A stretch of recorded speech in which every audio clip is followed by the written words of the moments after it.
Salam Bapak Ibu yang kasih Tuhan. Shalom.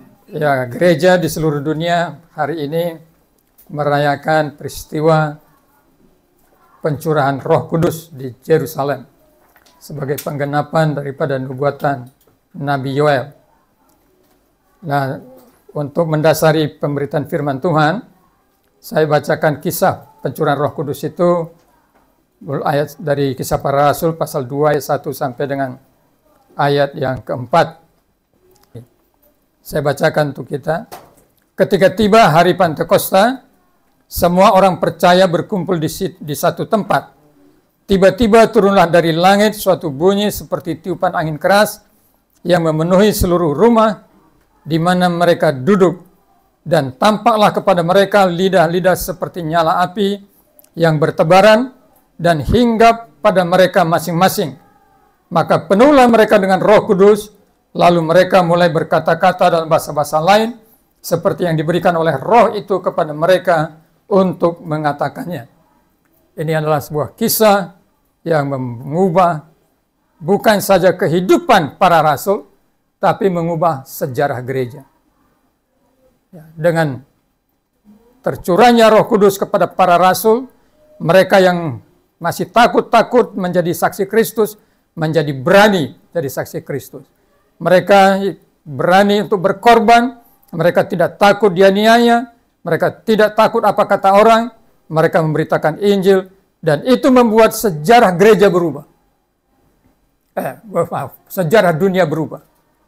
Saudara-saudara, jadi gereja mengubah kekasaran Romawi, dan akhirnya sejarah dunia berubah. Betapa pentingnya kita hidup dipenuhi Roh Kudus. Jadi tema hari ini adalah hidup dipenuhi Roh Kudus. Nah, apa artinya hidup dipenuhi Roh Kudus? Mari kita lihat dari ayat Alkitab ini. Klik. Nah, yang pertama mari kita baca sama-sama Roh Kudus 1 2. Roh Kudus mengendalikan hidup. Nah, inilah arti daripada kalau kita hidup dipenuhi Roh Kudus, berarti kita membiarkan hidup kita dikendalikan oleh Roh Kudus. Ayat Alkitabnya mana? Klik ya.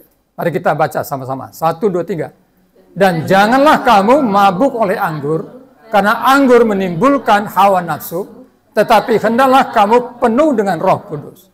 Nah, Bapak Ibu, dalam ayat firman Tuhan ini dibandingkan antara perintah dipenuhi Roh Kudus dengan larangan jangan mabuk anggur. Orang yang mabuk alkohol, dia tidak bisa mengendalikan dirinya. Makanya kalau polisi ingin mengetahui apakah seorang pengendara mobil itu mengendarai sedang mabuk, dia disuruh turun dari mobilnya, lalu disuruh berjalan lurus. Orang yang mabuk tidak akan bisa berjalan lurus. Terbukti orang mabuk atau tidak, apakah dia bisa jalan lurus atau seperti itu. Atau dia tidak bisa mengendalikan omongannya. Jadi ngoceh terus. Jadi alkohol mengendalikan hidup orang tersebut sehingga dia tidak bisa mengendalikan dirinya. Nah, jadi dari sini kita bisa tahu Tuhan mau mengatakan kalau kita berkata saya dipenuhi Roh Kudus atau kita hendak mengerti apa itu dipenuhi Roh Kudus, berarti hidup kita dikendalikan oleh Roh Kudus. Yang kedua, arti yang kedua, mari kita lihat slide berikut. Kita baca sama-sama 1 2 3. Roh Kudus memimpin hidup kita. Jadi yang kalau pertama itu dia mengendalikan kita, maka yang kedua dia memimpin hidup kita. Kita baca ayat Alkitabnya Galatia 5 ayat 16 sampai 17. 1 2 3. Akan tetapi jikalau kamu memberi dirimu dipimpin oleh Roh, maka kamu tidak hidup di bawah hukum Taurat. Hidup dipimpin. Nah, saudara-saudara, itu berarti kita menyerahkan kepemimpinan diri kita di bawah pimpinan Roh Kudus. Nah, saudara-saudara, kita hidup di dalam sebuah pimpinan. Di dalam dunia ini, dalam hak keseharian kita hidup dalam sebuah pimpinan. Di rumah kita dipimpin juga. Nah, oleh ayah kita dipimpin, ya kan? Ayah bilang berkata, ayo kita sekarang saat teduh. Nah, kita bersaat teduh. Ibu kita memimpin kita. Ibu berkata, semuanya makanan sudah siap. Ayo kita makan. Kita makan. Anak-anak juga memimpin orang tuanya enggak? Memimpin juga. Mah, ayo kita ke mall dong. Mamanya bilang, nggak usah, ini panas ini. Iya, di mall nanti adem. Akhirnya ikut nggak mamanya? Ikut juga. Jadi anaknya yang mimpin. Jadi sebenarnya semua pemimpin, dan kita dipimpin oleh orang lain dalam waktu tertentu yang berbeda. Nah, kalau dipimpin Roh Kudus artinya apa? Kita melakukan apa yang dikehendaki oleh Roh Kudus. Jadi antara dipenuhi Roh Kudus dengan dipimpin Roh Kudus itu adalah sebuah kesatuan di mana hidup kita ada di dalam kendali dan pimpinan daripada Roh Tuhan. Nah, saudara-saudara, ini penting sekali memahaminya. Jadi jangan sampai kita berpikir kalau dipenuhi Roh Kudus itu berarti kita seperti seorang yang kesurupan, tidak bisa mengendalikan diri. Kalau kita baca Kisah Rasul pasal 2 ini, tertib sekali. Mereka dipenuhi Roh Kudus lalu berbicara dengan bahasa lain yang dimengerti oleh pendengarnya. Nah, itu dikatakan dalam ayat 5 seperti ini. Waktu itu di Yerusalem diam orang-orang Yahudi, Kisah Para Rasul pasal 2 ayat 5 ya. Ketika waktu itu di Yerusalem diam orang-orang Yahudi yang saleh dari segala bangsa di bawah kolong langit. Ketika turun bunyi itu, berkerumunlah orang banyak. Mereka bingung karena mereka masing-masing mendengar rasul-rasul itu berkata-kata dalam bahasa mereka sendiri. Mereka tercengang-cengang dan heran lalu berkata, bukankah mereka semua yang berkata-kata itu orang Galilea? Bagaimana mungkin kita masing-masing mendengar mereka berkata-kata dalam bahasa kita sendiri? Yaitu bahasa yang kita pakai di negeri asal kita. Jadi para rasul itu diberikan kuasa, diberikan kemampuan oleh Roh Kudus berbicara bukan dalam bahasa mereka, tapi bahasa yang bisa dimengerti oleh orang banyak sesuai dengan bahasa ibu mereka, bahasa dari negeri mereka berasal. Mereka mengendalikan diri di situ? Tidak. Roh Kudus mengendalikan diri mereka, tapi tidak seperti orang kesurupan. Orang yang dipenuhi Roh Kudus adalah hidupnya dikendalikan dan dipimpin oleh Roh Kudus di dalam ketaatan kepada firman Tuhan dan dalam ketertiban. Mengapa kita perlu hidup dipenuhi Roh Kudus? Mari kita lihat alasan pertama. Alasan pertama adalah Roh Kudus adalah penolong dalam kehidupan kita. Kita baca ayat Alkitabnya. 1, 2, 3. Aku akan minta kepada Bapa dan Ia akan memberikan kepadamu seorang penolong yang lain supaya Ia menyertai kamu selama-lamanya. Nah, Bapak Ibu yang kasih Tuhan, ini pernyataan Tuhan Yesus. Ayat sebelumnya berkata, adalah lebih baik aku pergi daripadamu, sebab jikalau aku tidak pergi, maka Dia, saya penolong, tidak akan datang padamu. Nah, si penolong ini dikatakan di sini, aku akan minta kepada Bapa dan Ia akan memberikan kepadamu seorang penolong yang lain. Artinya menggantikan Tuhan Yesus.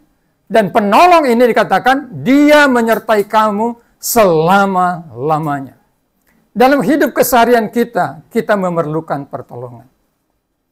Sama seperti para rasul, walaupun mereka sudah mengikut Tuhan Yesus 3,5 tahun, diajar, dilatih, melihat mujizat-mujizat Tuhan Yesus, mereka yang bersandar kepada Tuhan Yesus akan mengalami perpisahan dengan Tuhan Yesus. Mereka butuh pertolongan. Dan Tuhan berkata, Roh Kudus itu penolong. Bapak Ibu yang dikasihi Tuhan, ada 3 yang dilakukan oleh Roh Kudus dalam kehidupan manusia. Yang pertama, menginsafkan dosa. Coba, siapa yang bisa menginsafkan dosa? Tidak bisa. Biar kita berbicara berbusa-busa, sampai berbusa-busa, nasihat kita tidak akan membuat orang insaf. Malah yang terjadi apa? Dia benci sama kita. Makanya jangan terlalu banyak khotbah kepada orang yang berdosa. Karena apa? Tidak akan dia dengar. Lebih baik kita diam, kita berdoa, supaya Roh Kudus menginsafkan dia. Karena kalau orang berdosa selalu merasa dirinya benar. Nah, yang kedua, menginsafkan kebenaran. Kebenaran itu apa? Tuhan Yesus. Siapa yang bisa membuat orang insaf bahwa Yesus sebagai juru selamat? Hanya Roh Kudus. Saudara-saudara, makanya kita tidak menggunakan pendekatan berdebat. Saya tidak pernah menggunakan khotbah dalam bentuk berdebat, saudara-saudara. Menginjil dalam bentuk berdebat. Karena apa? Kita bisa menang berdebat, tapi kita kehilangan tetangga. Jadi yang membuat orang insaf tentang dosa, Roh Kudus. Yang membuat orang insaf akan kebenaran, Roh Kudus. Yang membuat orang insaf akan penghakiman, Roh Kudus. Jadi kita memerlukan pertolongan dalam hidup kita. Supaya kita insaf akan dosa kita insaf bahwa hanya Yesus sebagai Juru Selamat dan Tuhan, kita insaf bahwa ada penghakiman di akhir kehidupan kita. Bahwa Yesus nanti datang kedua kali adalah untuk menghakimi, menghukum orang-orang yang berbuat jahat, dan memberikan pahala mahkota kepada orang yang hidupnya benar karena percaya kepada Yesus. Jadi waktu Yesus datang kedua kali bukan lagi masalahnya kamu masuk surga atau tidak. Tidak, bagi kita masuk surga itu sudah pasti karena kita tahu jalan satu-satunya Yesus Kristus. Tapi ketika kita nanti dihakimi di dalam pengadilan Kristus, tahta Kristus, tahta putih itu, bema itu, maka kita di sana akan diberikan pekerjaanmu apa? Bermutu tidak? Pekerjaanmu betul-betul baik enggak? Disitulah kita diberikan mahkota, saudara. Nah, yang kedua adalah artinya, mari kita lihat. Mengapa kita perlu hidup dipenuhi Roh Kudus? Yang pertama karena Roh Kudus itu penolong dalam hidup kita. Yang kedua, Roh Kudus memberi kuasa. Kita baca Kisah 1 ayat 8.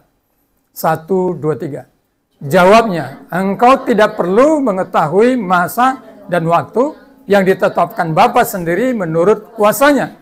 Tetapi kamu akan menerima kuasa kalau Roh Kudus turun ke atas kamu, dan kamu akan menjadi saksi-saksiku di Yerusalem dan di seluruh Yudea dan Samaria dan sampai ke ujung bumi. Nah, Bapak Ibu murid-murid sebelum perpisahan dengan Tuhan Yesus itu bertanya, Guru, maukah engkau memulihkan kerajaan Israel sekarang juga? Karena mereka rindu supaya Israel yang dijajah Romawi itu pada zaman Yesus boleh dikembalikan menjadi Israel yang jaya seperti diperintah oleh Raja Daud, seperti diperintah oleh Raja Salomo, menjadi kerajaan yang hebat, yang mengalahkan Romawi. Tapi Tuhan berkata, engkau tidak perlu tahu kapan waktunya pemulihan itu. Yang kau perlu tahu adalah, engkau akan menerima kuasa jika Roh Kudus turun atasmu, dan engkau akan menjadi saksi bagiku di Yerusalem, seluruh Yudea, sampai Samaria, dan sampai ujung bumi. Jadi Tuhan berkata, engkau tidak perlu tahu, itu urusannya Bapa.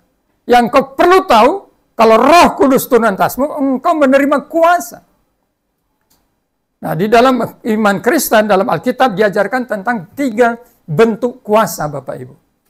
Kuasa yang pertama adalah ketika Tuhan Yesus dalam Amanat Agung berkata, Matius 28 ayat 18, segala kuasa di sorga dan di bumi telah diberikan kepadaku.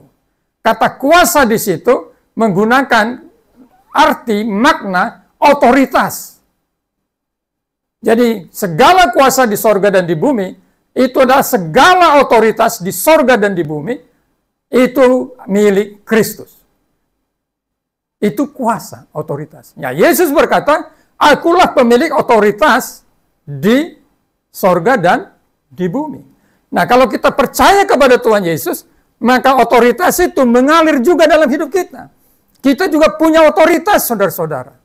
Kita punya wibawa. Itu kuasa yang pertama, otoritas.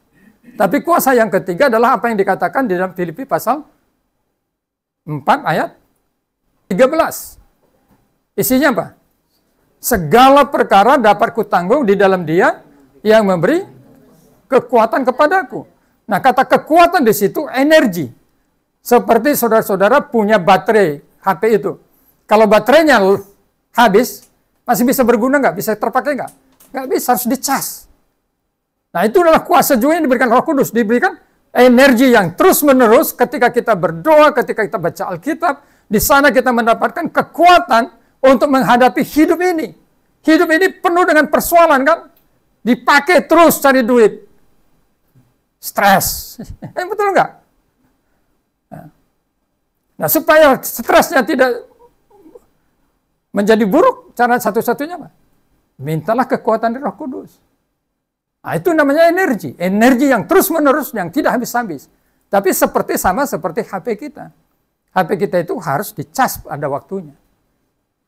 Tapi yang dipakai dalam Kisah Para Rasul pasal 1 ayat 8 ini, bicara tentang sebuah kuasa yang namanya dunamin.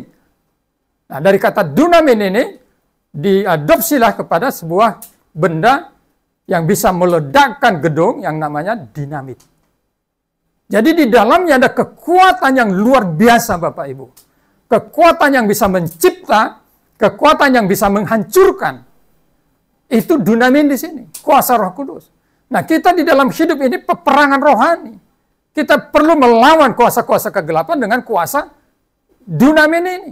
Itu sebabnya dalam Markus pasal 16 Tuhan berkata, pergilah beritakanlah Injil, maka kuasa ini akan menyertai kamu. Kamu akan berdoa bagi orang sakit itu akan sembuh. Kamu akan mengusir orang-orang yang dirasuk setan. Kamu tidak akan mati walaupun kamu dipagut ular, diminum racun, kau tidak akan mati. Itu kuasa yang dikatakan kuasa diberikan oleh Roh Kudus. Kata dunamin. Siapa yang tidak perlu ketiganya ini? Kita semuanya perlu. Kita perlu kuasa dalam bentuk otoritas, kita perlu kuasa dalam bentuk energi yang terus memampukan kita segar dalam menjalani hidup. Kita perlu kuasa dunamin yang membuat tanda-tanda mujizat terjadi dalam kehidupan kita.